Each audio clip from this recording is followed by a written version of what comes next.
After the Iowa caucuses and the New Hampshire primary, the U.S. presidential race is entering a new phase.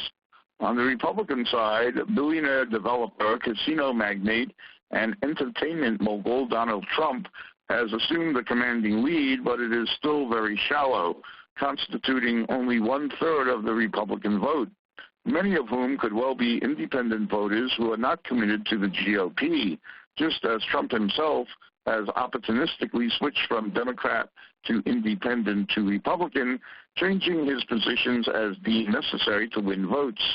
With the Republican race narrowing to just a few viable contenders, an alternative will soon emerge, and it is extremely unlikely that Trump will receive the Republican nomination for president. On the Democratic side, there is a two-person race between the old warhorse, Hillary Clinton, and stalwart progressive candidate Bernie Sanders. While Sanders calls himself a democratic socialist, his socialism is actually warmed over European-style social democracy. He does not challenge the underpinnings of the U.S. capitalist economic system, nor its imperialist foreign policy.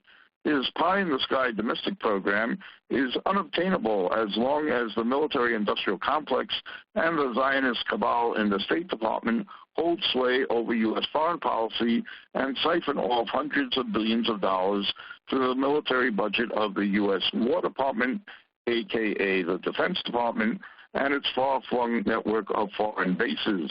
The military budget of the U.S., which is greater than that of the next 7 biggest militaries combined, is not for defense of the homeland, but for the defense of worldwide U.S. political and economic dominance and global geopolitical hegemony. None of the presidential candidates challenge the imperialist policies of the U.S., which supports every reactionary regime imaginable. These regimes serve as U.S. imperialism's cat's paw wherever they are found, from the Zionist apartheid regime in occupied Palestine to the terrorist-supporting regimes of Saudi Arabia and Turkey and the neo-fascist regime installed by Hillary Clinton and her successor John Kerry in Ukraine. Of all the candidates in either party, it is ironic that the bombastic demagogue Trump is the one most likely to challenge the prevailing U.S. foreign policy, not out of any ideological qualms, but purely on an emotional level. He likes strong leaders and thus has an affinity to Russian President Putin. His know-nothing attitude towards China and his ingrained racism, however, precludes him from looking favorably on the Chinese leaders, which he typically typecasts as unscrupulous villains a la Hollywood stereotypes of days gone by. The other Republican candidates are neocons of the George W. Bush variety and offer nothing new. On the Democratic side, both Clinton and Sanders agree more than they disagree on foreign policy. Clinton is a classic neoliberal who feigns opposition to U.S. military invasions overseas only because they are too costly. She much prefers the Clintonian policy of humanitarian intervention, using proxy forces to do the U.S. dirty work. These proxies include terrorist networks such as Al-Qaeda and Daesh, which the U.S. surreptitiously promotes, neo-Nazis in Ukraine, and compliant vassal states in Europe and Asia.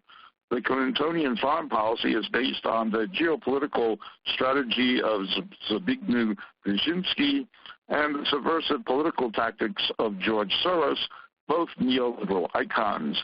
In this regard, Sanders is no better than Clinton. He just knows to keep his mouth shut and whistle a happy tune about how U.S. allies need to share more of the burdens of empire.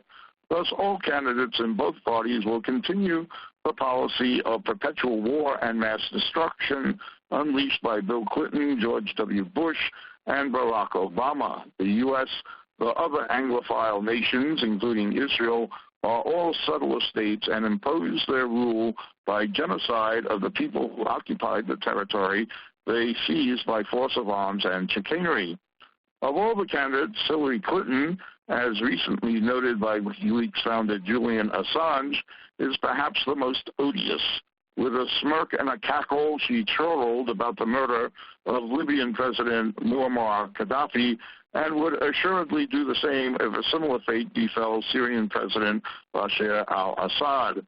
Candidate Clinton has no moral center and will be a willing and aggressive promoter of U.S. intervention and war throughout her presidency if the U.S. electorate is so foolish as to elect her. She is the worst of the lot and would be a disaster for the U.S. people and the people of the world if elected.